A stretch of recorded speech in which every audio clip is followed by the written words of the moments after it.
थोड़ा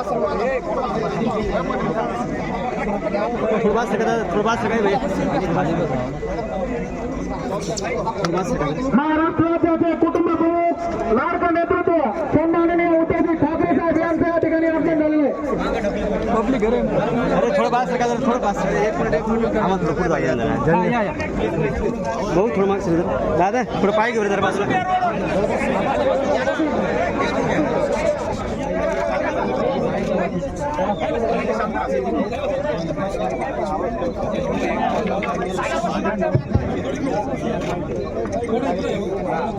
ये बसून घे ए बस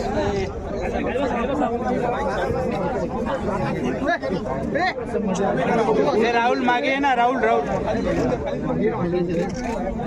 उपस्थित सर्व शेतकरी बांधवांना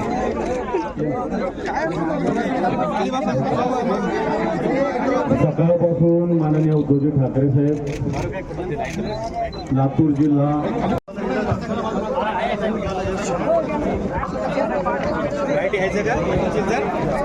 घ्या ना बाईट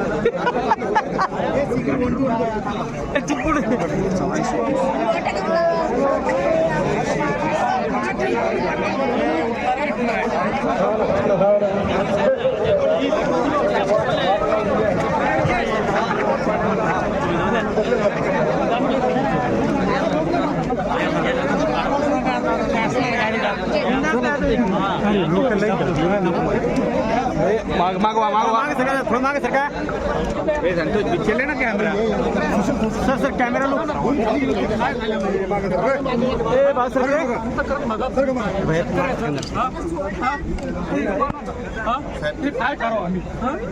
काहीच नाही दादा थांब रे बाबा कोण बीड जिल्हा जालना जिल्हा आणि आता आपला संभाजीनगर जिल्हा या पैठण तालुक्यातील राजापूर गावात आलेले आहे. आज पूर्ण वेगवेगळ्या गावात पीक पाहणी मान्य साहेबांनी केली. अनेक लोक साहेबांना भेटले. त्या पैठण तालुक्यामध्ये सुद्धा संभाजीनगर जिल्ह्यातील कन्नड असेल, सिल्लोड असेल, सोयगाव, गंगापूर, वैजापूर, पैठण या सगळ्या तालुक्यात अतिवृष्टी झालेली आहे.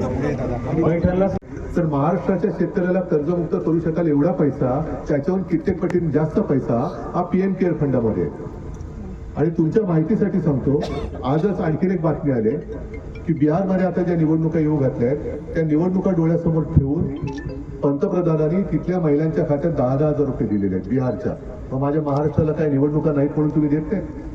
महाराष्ट्राला किती पंतप्रधानांनी मदत केली की नाही मला कळलेलं पण नाहीये. पंतप्रधान इकडे येणार की नाही मी तर तेही त्याने सांगितले की तुम्ही महाराष्ट्रामध्ये या, मराठवाड्याचा दौरा करा आणि मराठवाड्याच्या शेतकऱ्याला तर महाराष्ट्राच्या शेतकऱ्याला तुमच्या पीएम केअर फंडातून कर्जमुक्त करा, केंद्राचा पैसा द्या. आणि जो माझा महाराष्ट्रातला शेतकरी, मला कोणीतरी विचारले राष्ट्रीय आपत्ती आहे का, म्हटलं का नाहीये? कारण महाराष्ट्रातला शेतकरी जो धान्य पिकवतो, अन्न पिकवतो, ते देशभरात जात असेल तरी राष्ट्रीय आपत्ती का नाहीये? पंजाबमध्ये झाली, आपल्याकडे झाली, आणखीन काही ठिकाणी होते. फक्त या गोष्टीसाठी आपल्याला हिंमत खचून चालणार नाही. मी अनेक तुमच्यासमोर येण्याच्या आधी सगळ्यांना सांगतोय, तेच तुम्हाला सांगतोय. आज तर मी फक्त सरकारला बोललोय कर्जमुक्त करा, शेतकऱ्याला कर्जमुक्त करा, 50,000 रुपये हेक्टरी त्याला ताबडतोब मदत करा, कुठेही अटीतटी शर्तींच्या मर्यादा त्याला टाकू नका, पंचनाम्याचं भाकड कथा आम्हाला सांगू नका. शेतकऱ्याला मदत ही मदत नाही, हे आपलं कर्तव्य आहे. जसं मी केलं होतं, करायचं म्हटलं तर करून दाखवू शकतो. तसं तुम्ही करा. आणि जर तुम्हाला त्यांनी कर्जमुक्त करण्याची घोषणा येत्या काही दिवसात नाही केली तर तुमच्या खांद्याला खांदा लावून मी स्वतः शिवसेना पूर्ण मराठवाड्याच्या रस्त्यावरती उतरल्याशिवाय राहणार नाही. मात्र एक गोष्ट करा की कोणी आत्महत्येचा विचार करू नका. आणि आपल्या बाजूच्याच घरामध्ये आत्महत्या झाल्या, जरा त्या घराला एक धीर द्या. कारण त्यांचं दुःख फार मोठं आहे. बाकीच्या गोष्टी सरकारच्या मानगुटीवरती बसून वगैरे आपण करून घेऊ, पण घरातलं पोर गेल्यानंतर ते दुःख आणि ते संकट फार मोठं आहे. तर तुम्ही सगळ्यांनी आपल्या आपुलकीच्या भावनेतून त्या घराकडे जरा लक्ष द्या, थोडंसं एक कुटुंबियाने सुद्धा धीर द्या. आणि जर तुम्हाला कोणी असं वाटलं की इतरत्र तुमच्या आजूबाजूच्या गावात कोण आत्महत्या करायचा विचार करत असेल तर त्याला सगळ्यांना त्या विचारापासून परावृत्त करणं ही एक जबाबदारी मी तुमच्यावर टाकतोय. ठीक आहे, मी बोलले ते बरोबर पटले तुम्हाला. तर धीर खचून देऊ नका. निवडणुका येतील, निवडणुका जातील, मला नाही परवा, पण माझा शेतकरी जगला पाहिजे. त्याच्यासाठी मी निवडणुकीची पर्वा न करता मी तुमच्या सोबत आहे हे सांगायला तुम्हाला आलेले. सगळ्यांना एकदा धन्यवाद देतो. धन्यवाद. लोकांची जनावरं वाहून गेलेली आहेत, जमीन सुद्धा वाहून गेलेली आहे, शेळ्या वाहून गेलेल्या आहे, म्हशी वाहून गेलेल्या आहे. आणि अशा स्थितीमध्ये शिवसेनेचे सर्व पदाधिकारी या ठिकाणी गावोगाव जाऊन आलेले. आज आपण इथं आला, समोर पीक पाणी आहे, पण आता आता शेतात जाणं काही योग्य नाही. परंतु साहेब सगळ्या गावात थांबत आले, त्याच्यामुळे इथं उशीर झाला. मी साहेबांना विनंती करेल की शेतकऱ्यांना 2 मिनिटं आपण एक मनोगत व्यक्त करावं. माग सरक. मोबाईल फाटक बंद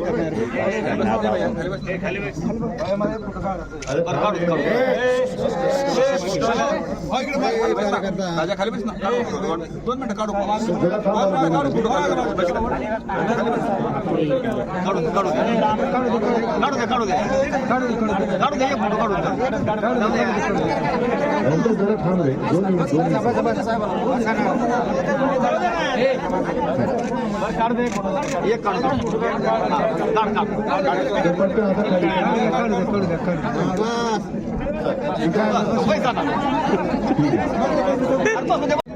मराठवाड्यावरती जी आपत्ती कोसळली, संकट कोसळले, त्याची पाहणी करतोय. पण आता तुमच्या समोर येण्यापूर्वी बाजूला एका घरात गेलो, त्या घटनेने मी मनातून हादरलेलो आहे. 21 वर्षाच्या पोराने आत्महत्या केली, 15 दिवसाचं बाळ. त्याच्यामुळे खरंच मनातून मी हादरून गेलेलो आहे. कारण जीवन उद्ध्वस्त होतं, आयुष्य वाहून गेले, नुसती शेतीने आयुष्य वाहून गेलेली आहे. आणि मी तुमच्याकडे यायला उशीर झाला याचं कारण मध्ये जिथे मला थांबवलं तिथे थांबत मी इथे आलेलो. मध्ये तुमच्या सर्वांच्या वतीने मी प्रसार माध्यमांशी बोललो आणि 2 प्रमुख मागण्या मी सरकारकडे केलेल्या. तुम्हाला त्या पट्ट्यात की नाही बघा.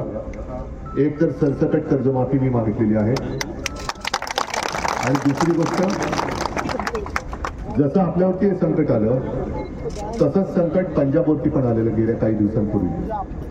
आणि पंजाब सरकारने तिथल्या शेतकऱ्यांना हेक्टरी 50,000 रुपये दिलेले आहेत, आणि ते सुद्धा कालबद्ध कार्यक्रम करून. जर पंजाब सारखं सरकार, राज्य हे त्यांच्या शेतकऱ्यांना हेक्टरी 50,000 रुपये देत असेल तर आपल्या सरकारला द्यायला काहीच हरकत नाही आहे. ज्या प्रमाणात नुकसान झालेलं आहे त्या प्रमाणात सरकारने जी काही घोषणा केलेली आहे, मी काही राजकारण नाही करत, पण ही वस्तुस्थिती आहे. मी येताना सुद्धा बातमी पाहिली आणि मला वाटतं शेतकरी आपल्याला तिकडे काय गरज होता. त्यांनी मुख्यमंत्र्यांना प्रश्न विचारला की तुम्ही नक्की काय करणार ते सांगा, तर त्यालाच पोलीस अटक करायला निघाले. आणि त्याला मुख्यमंत्री म्हणाले बाबा राजकारण करू नको. आता व्यथा मुख्यमंत्र्यांसमोर नाही मांडायचं तर कोणाकडे मांडायचं, आणि व्यथा मांडणे हे काय राजकारण नाहीये. आणि म्हणून मी सुद्धा काही राजकारण करत नाही, पण सरकारला सांगतोय मी की तुम्ही जी काही मदत देऊ करता ही काही उपकाराची नाहीये, ही शेतकऱ्याच्या माझ्या हक्काची आहे. आज सोन्यासारखं पीक त्याची माती होऊन गेलेली आहे, जमीन खरडून गेलेली आहे. ही खरडून गेलेली जमीन पुन्हा कसण्यासाठी किंवा पुन्हा पीक द्यायला योग्य करण्यासाठी 2 ते 3 वर्ष लागतील किमान. खर्च किती येईल हे तुम्हाला माहिती, आणि तो खर्च बघितला तर आता जी काय मदत होणार आहे ती म्हणजे काय न केल्यासारखीच मदत आहे. बरं पैसे कुठून आणायचे हा प्रश्न त्यांचा असतो. अजित पवार आपले मुख्यमंत्री, उपमुख्यमंत्री त्यांनी कुठेतरी आज का काल बोलले की आम्ही, आता ते त्यांचे शब्द मी काय वापरत नाही कारण ते त्यांना जाऊ दे, लाडक्या बहिणींसाठी 45,000 कोटी देतो वर्षाला. आता लाडक्या बहिणीला 45,000 कोटी रुपये जरी खर्च करत असतील तरी 1,500 रुपये महिन्याभरामध्ये लाडक्या बहिणीच्या भावाचं घर आणि बहिणीचं घर चालणार आहे का आता? मग कोणाला तुम्ही थापा मारताय, कोणासाठी काय उपकार करताय? तो पैसे कुठून आणायचे? डबल इंजिन सरकार आहे ना. जा सगळेजण पंतप्रधानांकडे.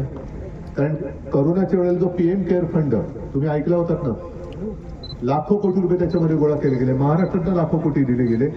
भारतीय जनता पक्षाच्या सगळ्या लोकप्रतिनिधींनी त्याच्यात फंड दिला होता. जा प्रधानमंत्री जो काय फंड आहे त्याच्यात PM केअर, प्रधानमंत्री मदत निधी, त्याच्याबद्दल कोणालाच माहिती दिली जात नाही. आणि लाखो कोटी त्याच्यात गोळा झालेले आहेत. आणा 25,000 कोटी तिथून आणा, 50,000 कोटी